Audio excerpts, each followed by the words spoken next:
Perspektif Talk, tempat kita belajar dari berbagai macam sudut pandang. Pada kesempatan hari ini ada narasumber kita, Saudara Yodi. Oke. Kita hari ini akan membahas tentang pekerjaan dan beberapa aktivitas-aktivitas yang akan kita jalani selama ini. Itu apakah itu merupakan sebuah hal yang sudah sepatutnya atau ada konspirasi di balik itu?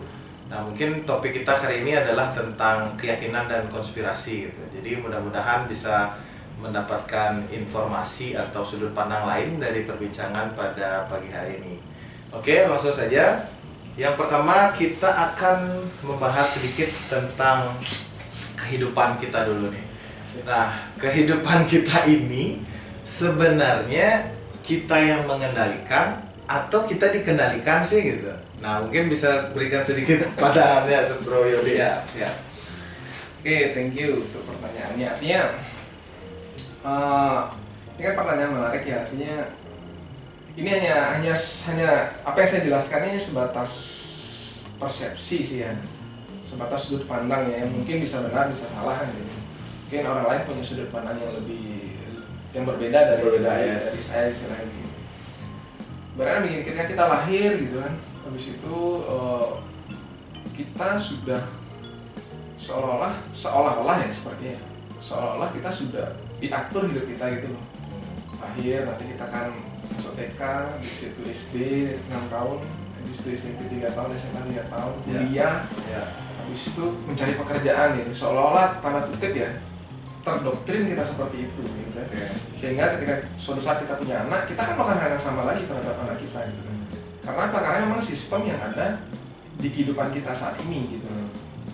Nah, pada saat kita mencari pekerjaan, akhirnya kita mendapatkan pekerjaan, habis itu kita mulai mendapatkan penghasilan, habis itu dari penghasilan kita bisa mulai membeli hal-hal yang kita inginkan ya. Misalnya kalau kebutuhan pokok bisa makan, habis itu kita beli pakaian, kita beli kendaraan tersier, jalan-jalan ke luar negeri dan sebagainya gitu. Apakah seolah-olah hidup harus seperti itu saja gitu? Jadi ini seolah-olah ya bro ya, seolah-olah ada sebuah sistem yang menata hidup kita seolah-olah seperti itu. Nah, coba kita perhatikan pada saat kita dididik dari SD, SMP, SMA, kuliah, jadi kita seolah-olah dididik menjadi seorang pekerja gitu. Sangat jarang kita dididik menjadi seorang pengusaha. Pada saat kita tamat kuliah, pertanyaannya pasti sederhana. Kita mau kerja di mana? Kerja di mana? Ya. Kamu kerja di mana? Kalau lowongan apa? Ya, kerja di mana? Terus udah ngelamar kemana aja dan sebagainya gitu kan. Sehingga akhirnya kita ya mungkin tidak semua, sebagian besar orang akhirnya berlomba-lomba mencari pekerjaan, mendapatkan pekerjaan seperti itu. Nah, realitanya yang terjadi adalah tidak semua orang bekerja sesuai dengan keinginannya. Nah, ini realita yang kita lihat gitu ya. Mungkin ada yang senang pekerjaannya, tapi saya bisa bilang sebagian besar tidak menyukai pekerjaan. Tidak suka dengan apa yang dia kerjakan. Dan sebagian besar orang mungkin ada yang tersiksa tanda kutip terkait bekerja dengan orang gitu, sehingga jiwanya berontak, mulai melakukan hal yang tidak biasa, yaitu menjadi pengusaha. Bisa dibilang pengusaha, kita ngomong di Indonesia, persentase pengusaha berapa sih Indonesia? Paling 1%, 2%. Berarti pengusaha ini buangan dari orang-orang yang terzolimi gitu. Ibaratnya dia keluar dari sistem gitu. Ibaratnya begitu bro. Kalau menurut saya, bukan berarti mereka ini istilahnya, bukan berarti orang dalam sistem ini bukan orang-orang hebat, bukan seperti itu. Bukan berarti para pengusahanya semuanya orang hebat, bukan seperti itu juga gitu. Ada yang benang merah yang bisa kita asumsikan bahwa entah dalam sistem ataupun di luar sistem itu mereka ini orang-orang hebat gitu. Ada benang merah yang nanti saya jelaskan. Persepsi saya ya. Gitu. Kira ada yang menjadi pengusaha, membuka lapangan pekerjaan sehingga orang-orang yang dalam sistem tadi akhirnya bekerja di perusahaan para pengusaha ini. Pengusaha kita bilang 1%, 2% dari seluruh penduduk masih sangat Indonesia, sangat sedikit ya, sedikit sekali lah. Nah, akhirnya banyak orang bekerja, seperti kita balik lagi, banyak orang bekerja tidak sesuai dengan keinginannya. Tapi jangan salah, banyak orang juga yang bekerja sesuai dengan keinginannya atau passionnya dia, gitu kan. Contoh misalnya ada yang suka nyanyi, akhirnya dia fokus di sana jadi penyanyi, jadi artis, misalnya contoh. Ada yang suka musik, main band, jadi band terkenal gitu contoh misalnya. Ada yang suka berdebat, jadi pengacara, sukses misalnya. Banyak contoh sukses yang mereka memang menyukai apa yang mereka lakukan gitu. Tapi jangan salah, ada fakta menarik lagi. Banyak juga orang sukses, kita ngomong di jalur sistem dulu ya, yang orang bekerja lah gitu. Karirnya bagus. Kalau ditanya sebenarnya mereka suka asing dengan pekerjaannya. Mungkin di hari kecil belum tentu mereka suka. Ya, tapi mereka sukses. Sukses ya. Ini yang menarik, kenapa bisa itu terjadi gitu. Justru begini, kalau saya pribadi melihat orang-orang yang seperti ini itu orang-orang luar biasa menurut saya gitu. Ketika mereka bekerja tidak di passionnya, tapi sukses bro. Kalau orang yang bekerja di passionnya dan sukses, mungkin bagi sebagian orang itu hal yang biasa, ya, karena dia suka pekerjaannya, dia melakukannya tanpa beban gitu, artinya kan, ibaratnya semacam kayak lupa waktu lah melakukan pekerjaan itu. Karena dia happy dengan pekerjaan itu. Nah, ada hal yang membedakan kenapa orang yang bukan membedakan sih, ada benang merah ada benang merah yang bisa diasumsikan kenapa orang yang kerja dengan passion itu bisa sukses. Kenapa orang yang kerja tidak dengan passion bisa sukses juga? Ya. Ada benang merah yang membuat kenapa itu bisa terjadi gitu. Ya. Tapi jangan salah juga, ada benang merah yang membuat kenapa orang yang kerja dengan passion ada juga yang tidak sukses bro. Oke. Ya. Dan kerja yang tidak dengan passion tidak sukses banyak kan gitu ya. Tapi jangan salah, ada orang yang kerja dengan passion tidak sukses juga. Itu ada juga. Oke, menarik sekali. Apa sih benang merahnya? Nah, kalau ini menurut pandangan saya. Jadi pandangan saya selama sekian tahun saya bertemu banyak orang. Kenapa saya bilang saya bertemu banyak orang? Saya dulu tamat STAN, habis itu saya jalankan mengabdi di negara jadi PNS. Di sela-sela waktu saya jalankan multi level marketing. Saya ketemu banyak orang. Belum tahu ya multi level marketing ya. Saya masih ketemu banyak orang. Ya ketemu berbagai macam karakter orang. Sehingga habis itu di tahun 2013 saya masuk ke dunia bisnis konvensional, buat perusahaan. Ketemu banyak orang lagi, dan orang-orang yang saya temui di tahun 2013 sampai sekarang itu para pengusaha. Ini yang sering saya temui lah, dari berbagai macam bidang. Para pengusaha profesional dari berbagai macam bidang. Di divisi saya kan ada divisi SDM. Di divisi itu juga saya menemukan banyak para pekerja juga di dalamnya. Ya berbagai macam orang saya temukan. Nah, benang merahnya begini dari sudut pandang saya. Orang yang sukses menjalankan passionnya, dan orang yang sukses menjalankan bukan passionnya. Benang merahnya adalah mereka menjalankan dengan sikap yang tepat. Oke. Intinya begitu. Berarti kita sederhanakan dulu bahwa pekerjaan yang dimaksud itu bukan hanya semata-mata sebagai pekerja atau kerja sama orang gitu mungkin ya, bisa itu pebisnis, profesional dan lain-lain. Nah, berarti konteks yang kita sedang bicarakan pekerjaan ini adalah pekerjaan yang untuk menghasilkan nilai ekonomi lah, gitu. Tidak hanya kita bukan profesi ya gitu. Jadi berarti benang merahnya adalah tentang sikap berarti ya, tentang bagaimana sikap kita itu. Ya sebenarnya itu walaupun orang kerja dengan passionnya belum tentu dia sukses. Tapi kecenderungan mungkin oke lah sukses karena dia happy menjalani itu. Yang menarik ini kan orang yang tidak di passionnya itu bisa sukses, tapi sukses juga gitu. Benar. Nah, sikap sekarang gimana tuh? Oke. Sikap yang tepat. Nah, sikap yang tepat ini seperti apa? Kalau menurut sudut pandang saya, sikap yang tepat itu adalah fokus dan konsistensi, bro. Ibaratnya begini. Orang yang punya passion, ketika dia fokus di sana dan happy dia melakukan itu dan dia konsisten, yakin pasti jadi, pasti sukses. Orang yang bekerja di tidak passionnya, yang penting dia fokus dan konsisten pasti jadi juga, bro. Berarti sikap yang harus dijalankan itu yang dilakukan fokus dan konsisten. Kenapa saya bisa bilang begitu? Karena tidak ada yang, kalau menurut saya tidak ada yang bisa mengalahkan konsistensi. tidak bisa melakukan konsistensi. Ada pepatah bilang orang bisa karena biasa kan begitu. Itu butuhkan waktu kan. Ada yang bilang kalau mau jadi ahli kita harus melakukan itu selama 10.000 jam misalnya. Jadi semua ada waktu, ada ukuran gitu, ada tolak ukur. Jadi konsistensi itu tidak bisa hanya dilakukan dalam hitungan hari. Maksudnya tidak bisa dalam hitungan menit gitu loh. Hitungan hari tidak bisa, itu bisa bertahun-tahun gitu ibaratnya. Sama kayak air sama batu gitu loh. Kalau pakai logika netesin air kan nggak mungkin batu itu berlubang, benar kan?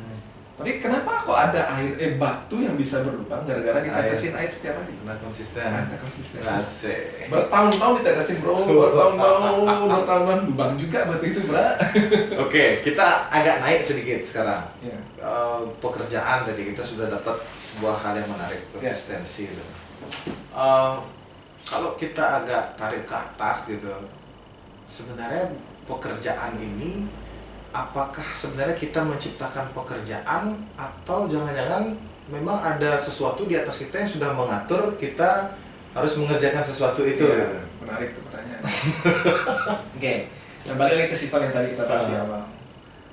Setelah kita tamat kuliah, kita masuklah ke dunia kerja. Kita melihat banyak sekali ada jenis pekerjaan yang bisa dilakukan barangkali gitu kan. Dan kalau menurut saya sih banyak sekali pekerjaan yang memang tanda kutip sudah disediakan sebenarnya. Sudah disediakan oleh mereka yang pingin mengendalikan hidup kita kasarnya gitu ya, atau mengendalikan dunia lah bilang lah gitu ya. Entah siapa itu ya kita tidak pernah tahu ya. Oke.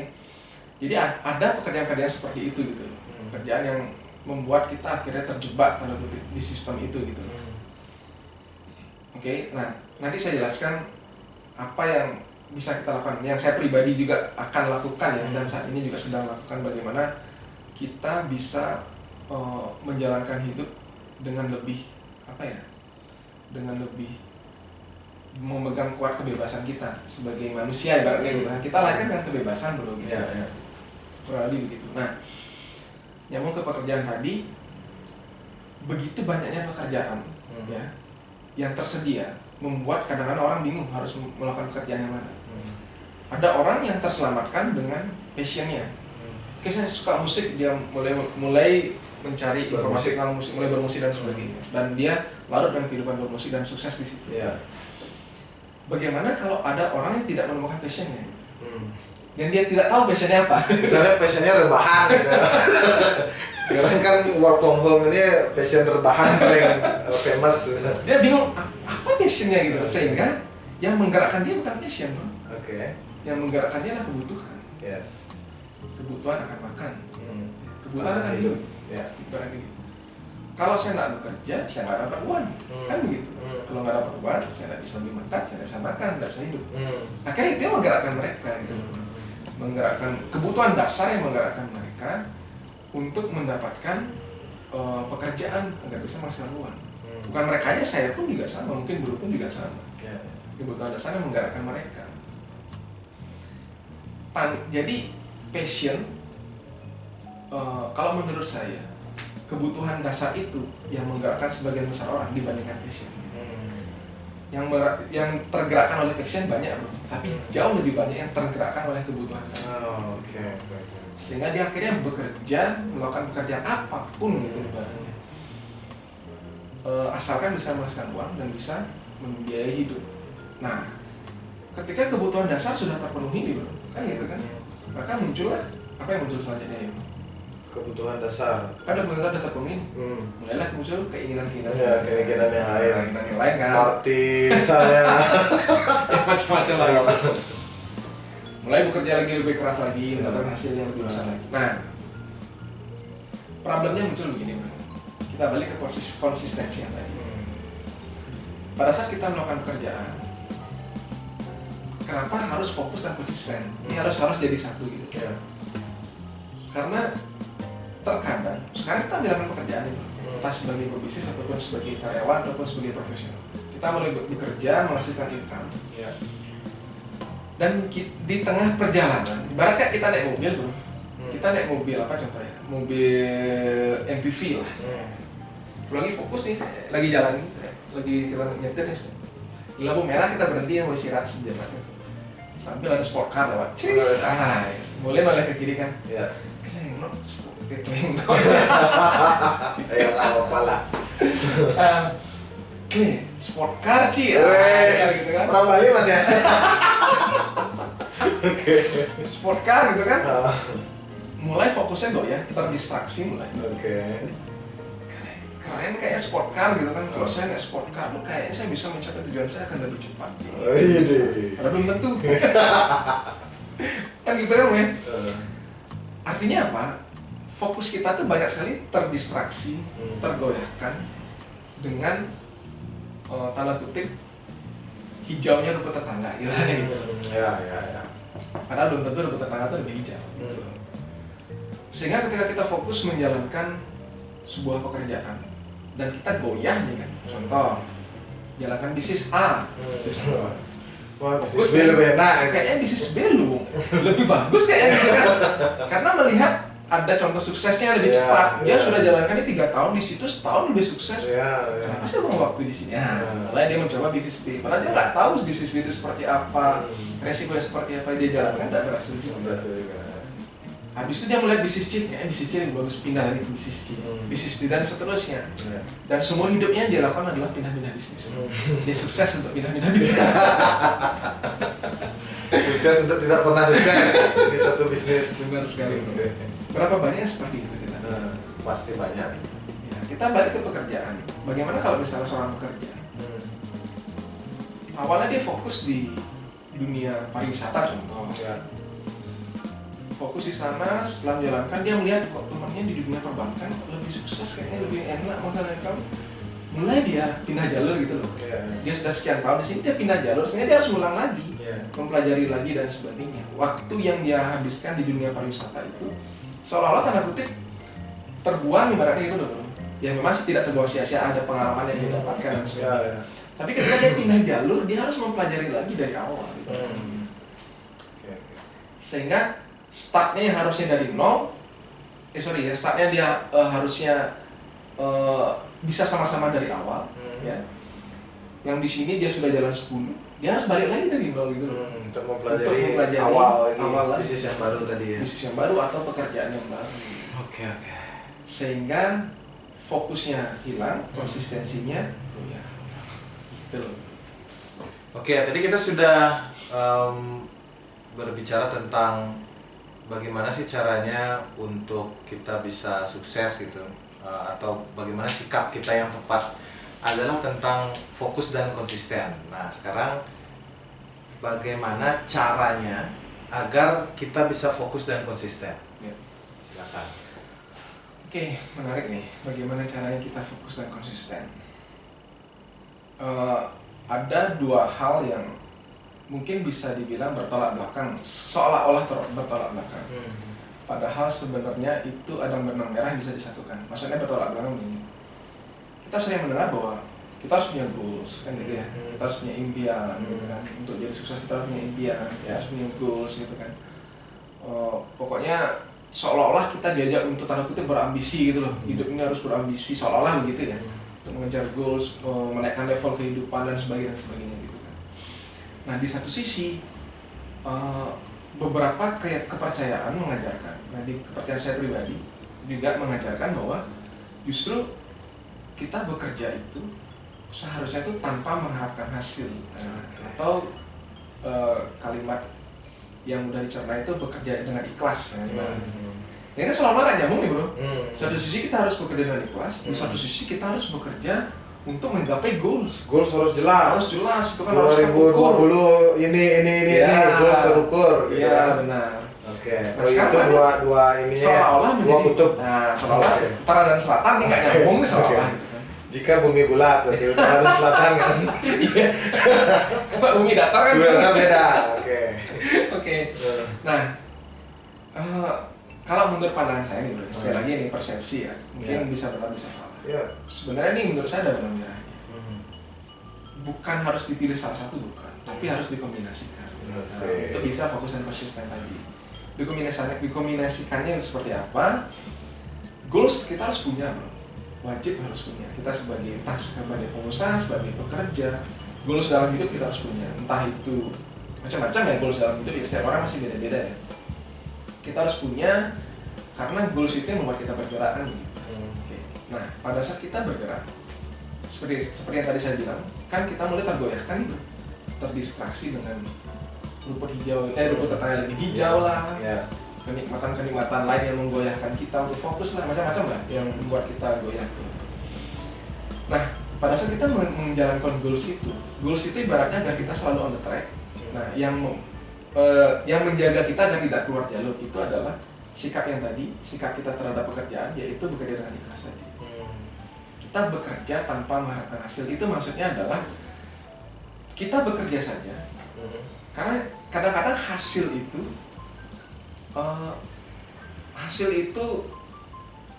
saya pribadi mengalami, mungkin di luar sana banyak yang mengalami, saya nggak tahu ada yang pernah mengalami atau tidak. Kadang-kadang hasil itu tidak sesuai dugaan gitu, tidak sesuai perkiraan gitu. Kita bekerja 10, padahal berharapnya 5 gitu, tapi ternyata dapatnya malah 20 gitu. Tapi sebaliknya, ketika kita bekerja sangat ingin sekali dapatkan 10, malah dapatnya 2 gitu loh. Ya. Ternyata menurut saya kekuatan ikhlas itu justru memberikan energi yang luar biasa, energi positif yang luar biasa. Energi positif yang besar ini justru ini yang menarik energi-energi positif yang ada di sekeliling kita, sehingga hasil yang positif bisa kita dapatkan gitu loh. Kebayang ya? Nah sekarang misalnya nih, kita sudah set goal gitu, kita nge-set goal, jadi kita udah tahu kita misalnya hari ini saya harus bertemu dengan 5 orang gitu, dan 1 bulan saya harus dealing dengan 20 orang misalnya gitu. Nah bagaimana kita bisa ikhlas ketika kita ada sebuah, katakanlah seperti keledai yang ada apel di depan itu, nah itu gimana tuh? Kita pakai contoh analogi yang tadi, kita goals hari ini ketemu 5 orang, tapi yang terjadi belum tentu dong kita bisa ketemu 5 orang. Terjadi ternyata cuma ketemu 1 orang aja. Yang 4-nya cancel. Kita bisa memilih sikap 2 hal terkait kondisi ini. Pertama, kesel, dalam arti sudah jadi, artinya sudah waste time-nya kita dong, kita sudah ngatur waktu, dia cancel dan sebagainya, kesel kita nih. Terus yang kedua, ikhlas. Oh oke, mungkin memang bukan hari ini waktunya untuk ketemu dia, mungkin besok atau next kita bisa ketemu lagi. Nah, kita bedakan, ketika kita kesel, energi apa yang terjadi? Negatif dong, otomatis. Energi negatif, pikiran mulai kacau, nggak konsisten dan sebagainya. Karena kesel kan, energi negatif mulai muncul, sehingga menarik hal-hal negatif bro. Ya, the law of attraction. Nah, saya percaya itulah, hukum tarik menarik. Tapi kalau kita bersikap ikhlas, oh mungkin bukan hari ini sih ketemunya, ya udah mungkin besok atau lagi 2 hari. Itu menghasilkan energi positif. Menghasilkan energi positif yang menarik hal-hal positif. Dan yang terjadi adalah, yang ini sering saya alami. Ketika misalnya besok kita punya janji sama 2 orang gitu, bisa jadi kita nggak ketemu 2 orang bro, bisa malah jadi ketemu 5 orang. Kenapa bisa begitu? Bisa jadi 3 orang ini yang hubungin kita, yang mungkin sebulan lalu nggak bisa ketemu, tiba-tiba hubungin kita, bro, hari ini bisa ketemu nggak bro? Sorry bulan lalu nggak bisa ketemu bro. Kenapa? Karena dia ketarik energi positif kita. Itu intinya bro. Nah sekarang ada pertanyaan yang lebih ekstrem nih. Bagaimana jika staff kita gitu, misalnya kita pengusaha nih, kita punya staff gitu ya. Staff kita ini sangat ikhlas gitu. Kamu harus ketemu 5 orang, Pak. Saya ini sudah hari ini sangat ikhlas kan Pak. Saya hanya ketemu 1 Pak gitu. Nah, bagaimana kira-kira tuh? Menarik katanya. Ikhlas itu tidak bisa, kalau menurut saya bro ya, tidak bisa dibohongi. Ikhlas itu dari hati soalnya. Bukan dari pikiran, beda nih bro. Dari hati sama dari pikirannya beda. Ikhlas itu datangnya dari hati. Dan dia bisa terpancar. Apakah emang beneran ikhlas sama enggak? Simple contoh. Ketemu orang atau ada teman ngasih sesuatu lah. Bisa nggak bro ngerasain dia ikhlas atau tidak kira-kira? Ya ada feel-nya, ada feel-nya. Ada feel orang ikhlas atau kayak ada maunya orang ini. Kayak sepertinya dia ada sesuatu di baliknya sampai dia ngasih. Bisa nggak ngerasain? Itu namanya feel kan nanti kan. Jadi ikhlasnya bisa dirasakan ibaratnya. Itu yang terjadi dengan staff kita. Gitu. Bisa kita merasakan, kita sebagai leader, ketika kita udah menghadapi banyak staff seperti itu, akan dapat feel-nya orang ini benar ikhlas atau tidak gitu. Dan angka pun akan berbicara nanti. Karena saya percaya orang yang kerja ikhlas, ya, energi positifnya besar, hasilnya pasti bagus. Itu yang saya percaya. Entah, mungkin tidak hari ini, mungkin tidak bulan ini, tapi bulan depan, 2 bulan lagi, hasilnya masih bagus. Karena konsistensi tadi. Asik. Oke. Sekarang kita tutup dengan pembahasan tentang kesimpulan dari topik kita hari ini. Mudah-mudahan kesimpulan ini bisa teman-teman gunakan sebagai dasar untuk melangkah ke depannya jadi lebih baik, jadi orang yang lebih baik, dan semoga kehidupan teman-teman bisa jadi lebih baik dengan adanya perbincangan ini. Silakan. Jadi, Oke, kesimpulan ya, artinya dari awal kita sudah bahas tentang sistem yang diciptakan oleh entah siapa kan istilahnya begitu ya. Dan akhirnya sebagian dari kita terjebak di sistem itu. Dan saya pribadi pun merasakan itu dari kecil, masuk TK, kuliah, SD, SMP, SMA, kuliah. Ya bersyukur sekarang saya jadi pengusaha dan saya fokus dan konsisten dengan apa yang saya lakukan sekarang. Dan baru loh saya merasakan fokus dan konsisten dulu. Saya jujur saya baru fokus dan konsisten 6 tahun terakhir. Sebelumnya kesana kemari dan tidak jadi apa sih seriously. Saya pribadi merasakan itu gitu. Kesimpulannya ini pengalaman yang saya lakukan. Kesimpulannya adalah entah kita di sistem ataupun di luar sistem itu, kita harus punya keyakinan dulu. Keyakinan ya, setiap orang punya keyakinan masing-masing ya terhadap agamanya masing-masing. Kita harus punya keyakinan dulu apa sih yang sebenarnya kita cari dalam hidup ini kan itu ini orang. Apa sih apa kita hanya tujuan hidup kita hanya bekerja, habis itu menghasilkan uang, habis itu liburan kita dan begitu seterusnya, mutar-mutar gitu aja atau ada tujuan lain gitu. Itu harus kita pegang kuat dulu gitu. Mungkin setiap agama mengajarkan tujuan yang berbeda-beda. Tapi saya yakin semua tujuan agama itu pasti baik kan istilahnya gitu. Itu yang harus kita pegang kuat dulu. Nah, kalau menurut saya pribadi, bekerja dengan ikhlas itu harus menjadi fondasi dasar menurut saya. Bekerja itu bukan berarti hanya bekerja profesi bro ya. Kita sebagai pengusaha atau karyawan atau sebagai profesional, pengacara, artis, notaris dan sebagainya. Bukan melakukan pekerjaan maksudnya. Bekerja itu macam-macam bro. Pada saat kita makan, kita lagi bekerja makan gitu loh bro. Pada saat kita mandi, kita lagi bekerja mandi. Artinya melakukan segala aktivitas dengan ikhlas itu maksudnya. Intinya seperti itu. Tujuannya apa? Agar menjaga energi kita tetap positif. Intinya begitu. Karena itu jujur tidak mudah dilakukan. Kalau mudah dilakukan, semua orang sukses bro. Serius nih, semua orang sukses. Karena saya pribadi pun melakukan itu secara konsisten juga belum tentu bisa gitu loh. Tidak mudah untuk dilakukan secara konsisten setiap saat. Kenapa? Ya karena kita manusia bro. Kita manusia, punya ego, habis itu punya emosi yang kadang-kadang bisa terpancing kan begitu.